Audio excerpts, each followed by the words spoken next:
Welcome to Civil Engineering, my channel where we explore useful CAD tools, automation tricks, and productivity hacks for engineers, designers, and drafting professionals.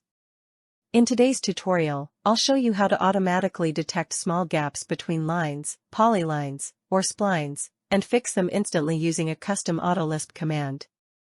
If you've ever struggled with joining messy geometry or closing tiny gaps in a survey drawing, this tool will save you a lot of time. Let's get started.